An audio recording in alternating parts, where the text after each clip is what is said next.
Doing well. So, there we are. We are in Prosper, Texas. Kenny, Mark Davis, you're on WBAP. Hi.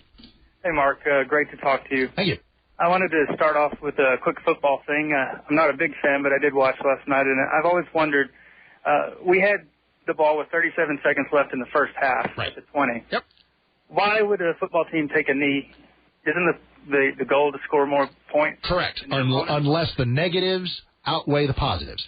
If I think we were up 10-7 at the time. Right. Likelihood of scoring more points in 37 seconds, virtually zero. Likelihood of throwing a long bomb that could be intercepted and run back, and either for a touchdown or a Jets field goal, the odds of that are higher than having something good happen for your team. Now, if it's 37 seconds left in the game, and you're down by 3, you've got to do what you've got to do. The negatives be darned, right? Well, I would think if why put on your pads if you're going to have that point of view when the ball's in your hands. No, but because again, you're up 10-7. That's a pretty. You're up 10-7 on the road. There is no need to absorb the risks, the bad things that could happen. In order to maybe make it 13-7 or 17-7. The probability tables, more bad things could happen than good things. It was the exact right thing to do. Okay, the second thing I want to get into is much more serious. Sure. Got about a minute. Well, I've been struggling with a premise for about 15 or 20 years, so I thought I'd run it by you. Let's do. I believe I'm the most important political thinker on the planet, and to borrow a phrase from you, it ain't that close.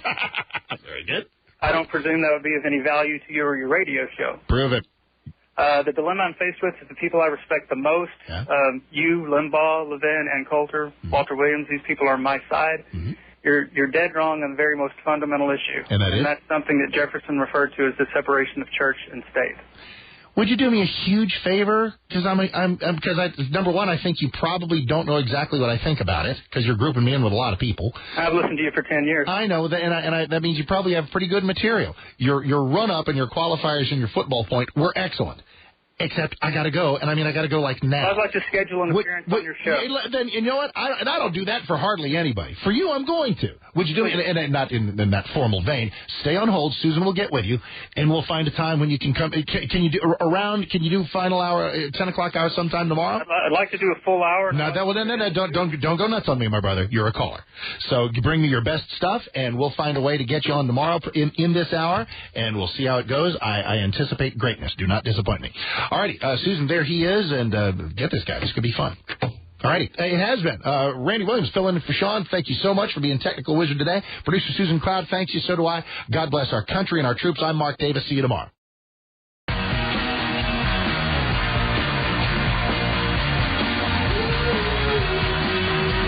10:33, home stretch, everybody. And I am excited. 214-787-1820. Okay, end of yesterday's show. Quite literally the end of yesterday's show. And a talk show host's nightmare. And I guess it's a good problem. Well, it's not. It's a good problem to have.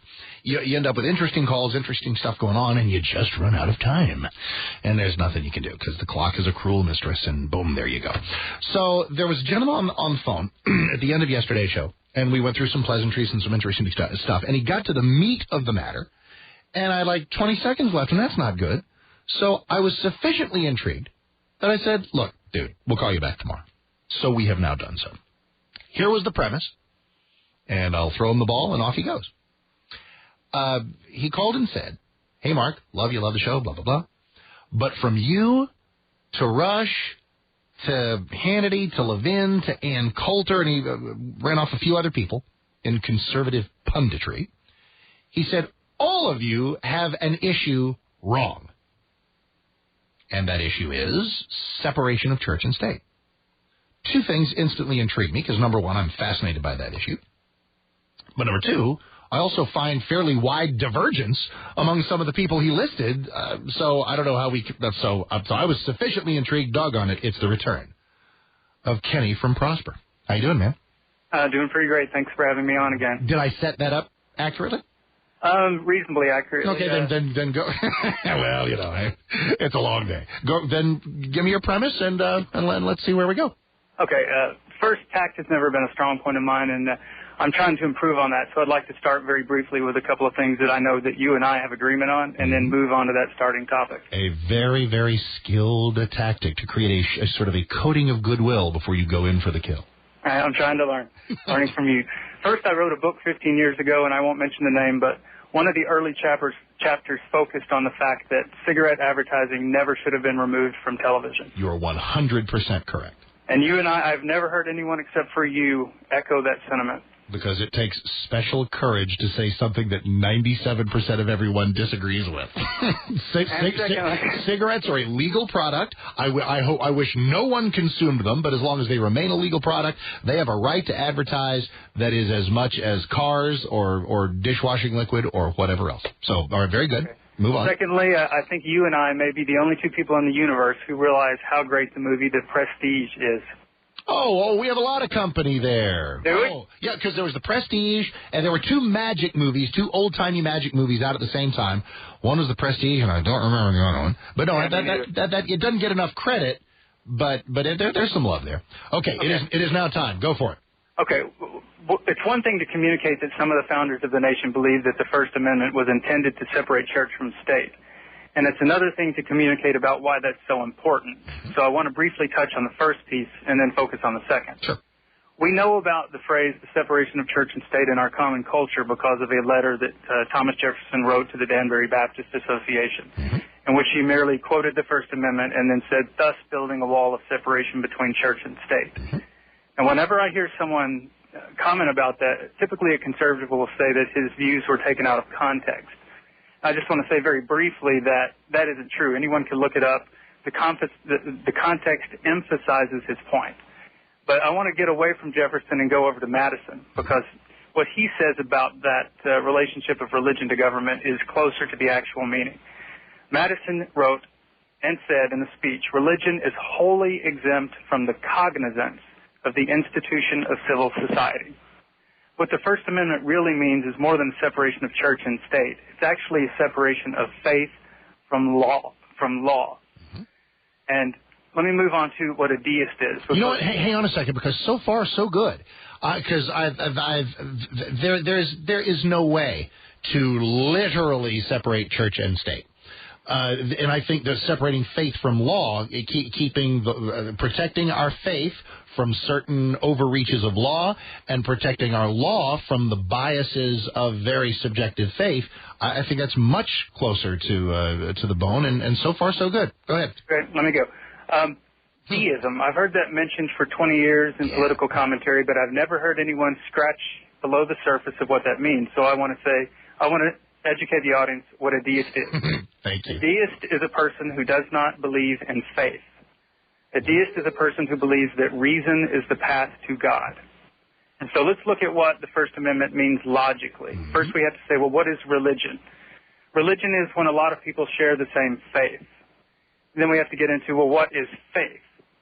Well, if a belief is reasonable to hold, then it does not require faith to hold it. All right, pause, because this is great stuff. You are not disappointing. This is tremendous. The deist, and a lot of people say, well, the Founding Fathers weren't really Christians. They were deists, and they weren't really Christians in the modern sense. I mean, you didn't hear the word Jesus coming out of the Founding Fathers very much at all. It was about divine providence and various large, expansive concepts that made it clear that they believed in a divine hand in the creation of this nation. They believed in a divine hand of the guidance of this nation. But they clearly did not want anybody's individual thoughts about that divine hand to necessarily usurp the laws of this nation. Now, well, if they were deists and they did not believe in a divine hand that was exercising power in the flow of events that happen in the nation. Yeah, true enough. They believe that the only way to know God is through the nature that He created. Deists don't believe that any text is the Word of God. Deists don't believe that Jesus is the Son of God, for example. Deists don't believe that God communicated with any man any more than another and only through the nature in which we all live.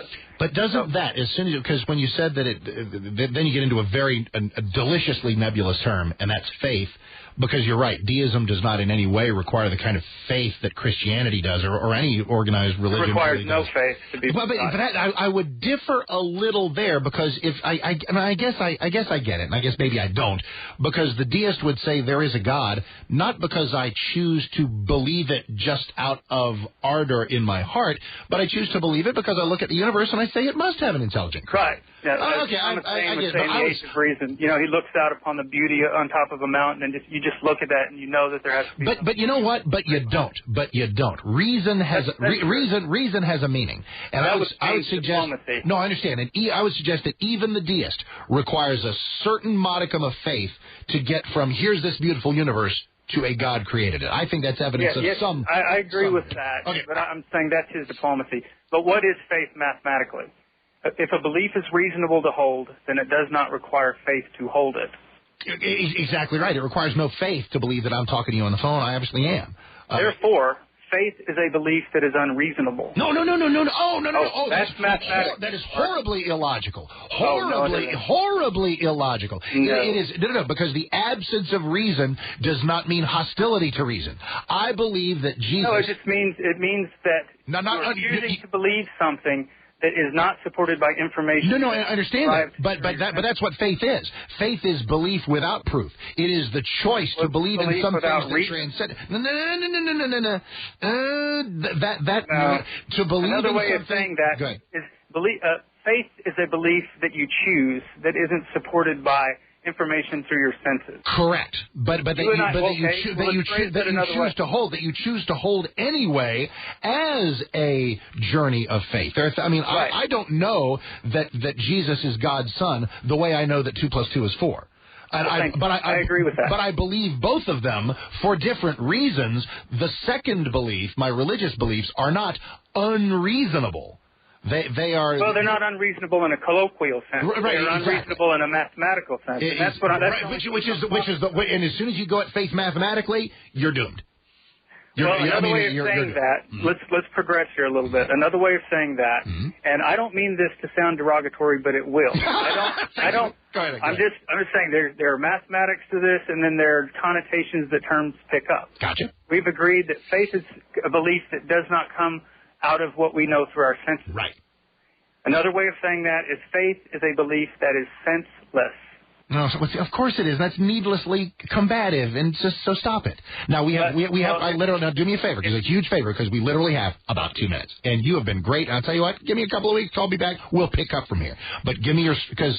I got to get to the next point because it ties it all together. Yeah, go right ahead, because we're not so very far apart. I mean, the importance of this becomes apparent when you consider the most important discussion had on the planet last year. Mm-hmm.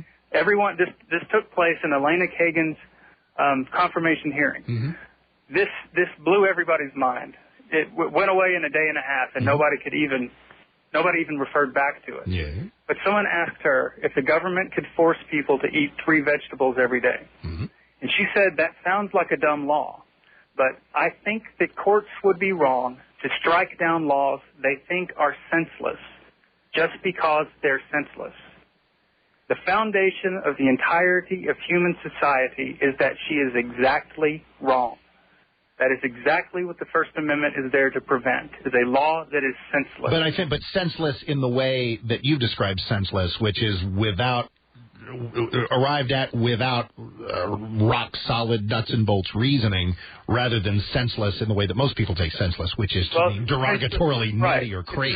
But that's not what the word really means. Well, but guess what? You know what a word really means? A word really means what 98% of people think it does. And you kind of got to play the field. Sometimes that is obfuscating. You get into babble when words start dissipating from what their actual meaning is. Those pesky words. Okay, big pause, big breath. Do me a favor. I got to tell you something, dude. You are great.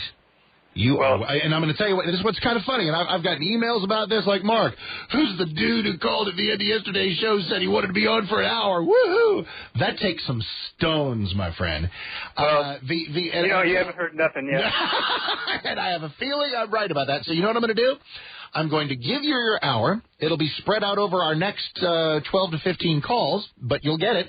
And I hope you'll place them with regularity because you are wonderful. And can I give the readers an opportunity to read more at a website? Why, of course.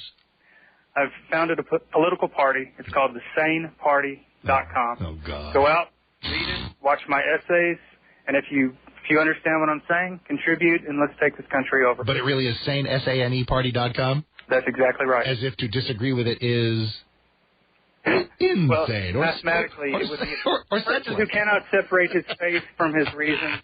I define that to be insane. You are a good dude, man. Thank you so much. Appreciate it a lot. 10:45. Wow, my expectations were high, and they were met and perhaps even exceeded. Okay, guess who this is?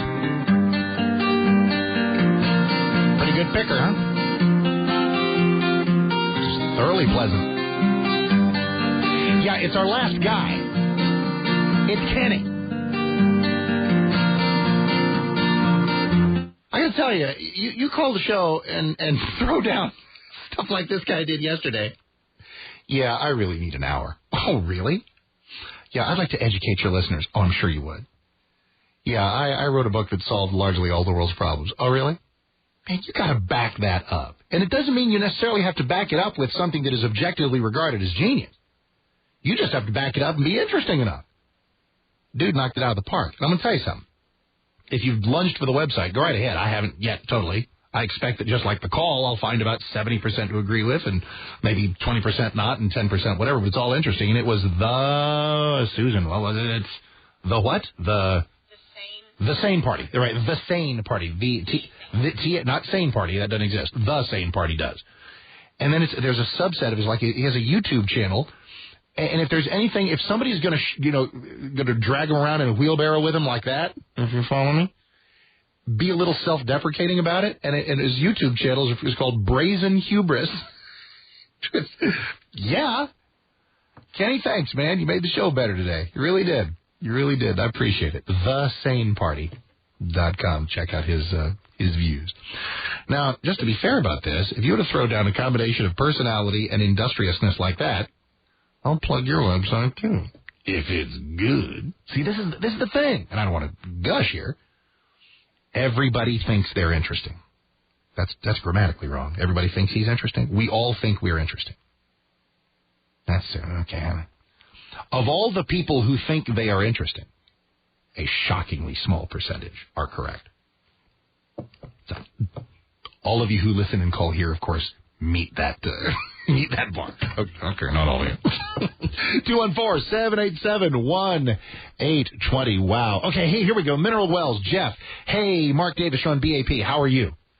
Good, Mark. How are you doing? Hi, I am great. You got some hog hunting info because a guy called that he said I don't care about people hunting hogs out of helicopters, but don't be blasting away over people's private property without them know it. What can you tell me? I have to tell you first, I'm going to need a couple hours, but. I love it. You know what? The official Mark Davis Show inside joke premise is hereby established. Several calls will begin over the next few weeks with Mark. Before I begin, I'm going to need a couple of hours. Go, sir.